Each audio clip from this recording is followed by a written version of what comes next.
Hey, welcome back to This Week in Braves Country, where we go over all the news and action that happened in This Week in Braves Country. So, without further delay, let's get right into it. Game 1 in Chicago was nothing but a slugfest for the Braves as they powered past the White Sox 9-0. Arcia and Albee stayed hot as Charlie Morton made his season debut and put up the most Charlie Morton outing ever. Threw a bunch of pitches, walked a few, hit a batter, and got 6 strikeouts, but didn't allow a single run. Beautiful. The second game, it was literally freezing, and I think we can say the Braves don't like the cold.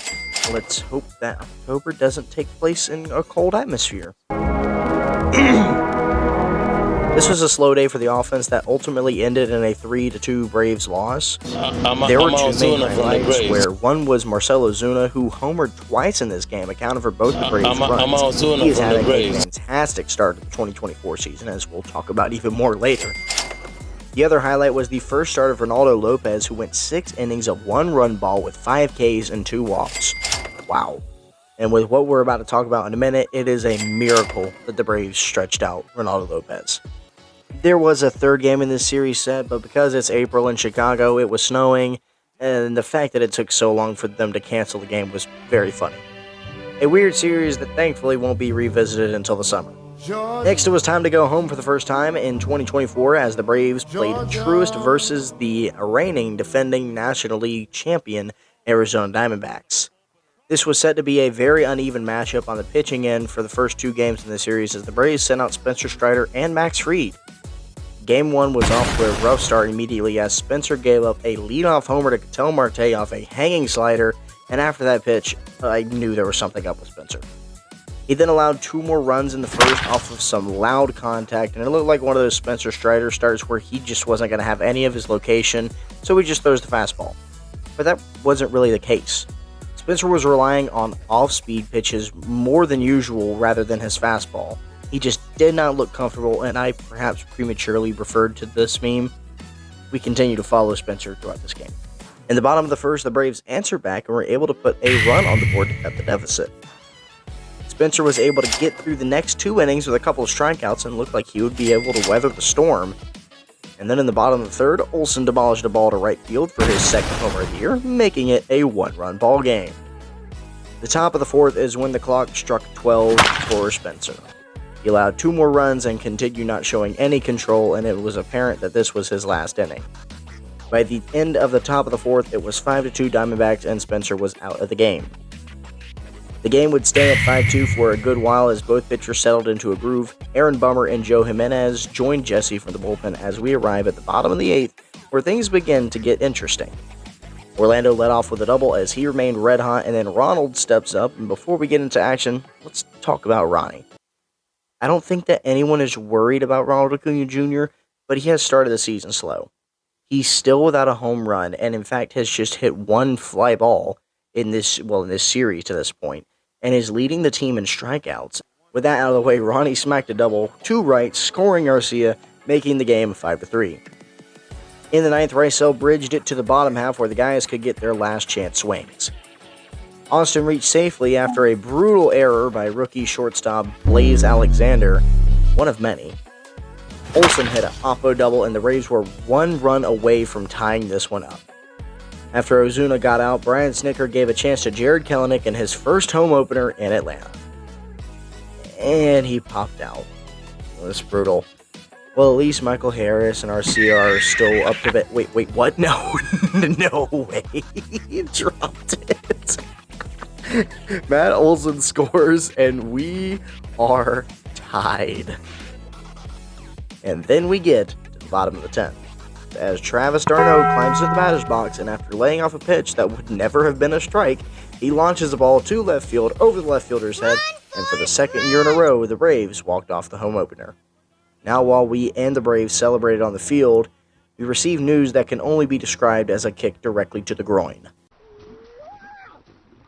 Spencer Strider came out of the game and immediately said that he was feeling pain in his elbow, and the Braves came out and said that he would undergo an MRI the following morning, which revealed damage to the UCL. Now, the word damage was quite ambiguous, as they never said sprain or tear, just damage.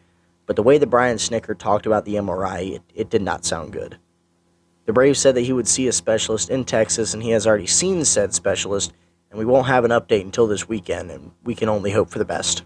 But the funny thing about the Braves is that they have two aces, and that second ace, Max Fried, was sent to take the bump in game number 2, and he had an ace outing like vintage Max Fried, and oh god, they torched him for 6 in the first. Oh boy, this is not what we needed from the two horses this early. Max Fried will be fine, but he is heavily struggling with his location early, and he's been owning it though. So the Braves had work to do. Again. And it took them a minute to get to Brandon Pfaadt, as they would be set aside until the 4th inning. 3 straight extra base hits started with the ground rule double from Matt Olson.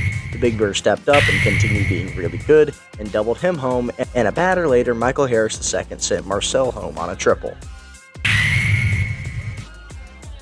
The Braves wouldn't get anything after that, but they were chipping away.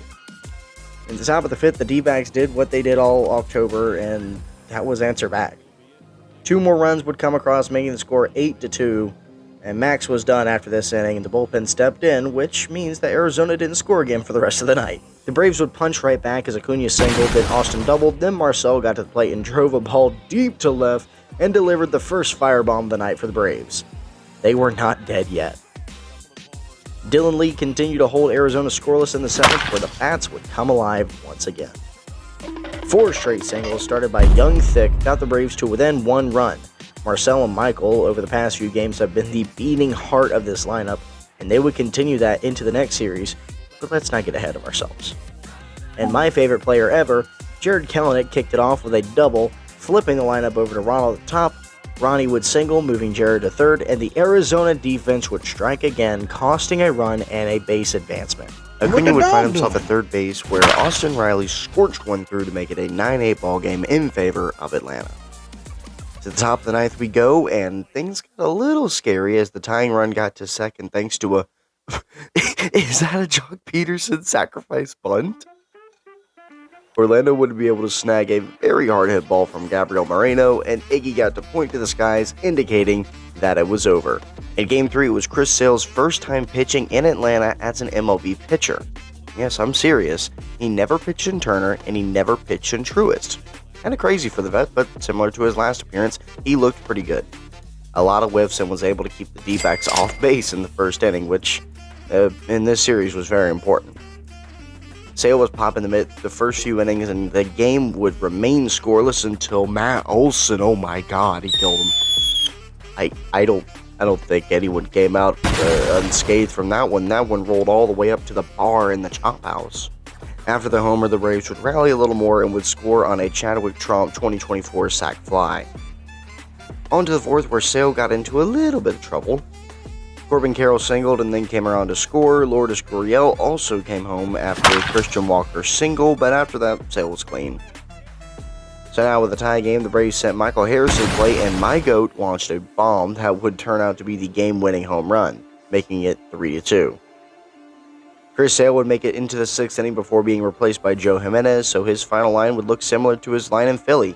5 1/3 innings pitched, 6 strikeouts, and 2 earned runs. Both squads would trade zeros until the 8th inning, when Ozzie would get on after a double, and Austin Riley was cleared for takeoff as he sent one into the seats. This would be the nail in the coffin for the D-backs, as Pierce Johnson would come in into the 9th and slam the door. The Braves sit at 7-4 going into a series in Miami. It's a 6-game road trip for this week, so they'll be in Miami for 3 and then in Houston for 3. And the Astros are struggling as well as Miami. This could be a good get-well week, especially after a brutal series against the Mets, which we will recap this next week.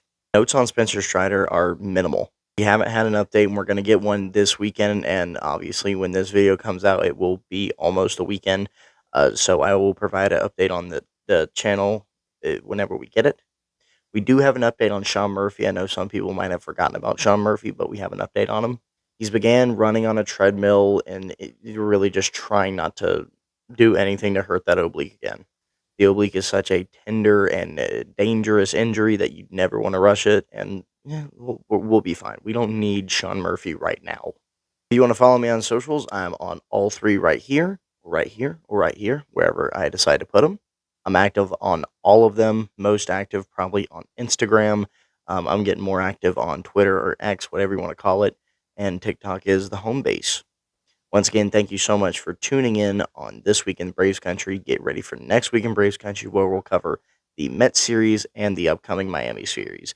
And as always, have a good one.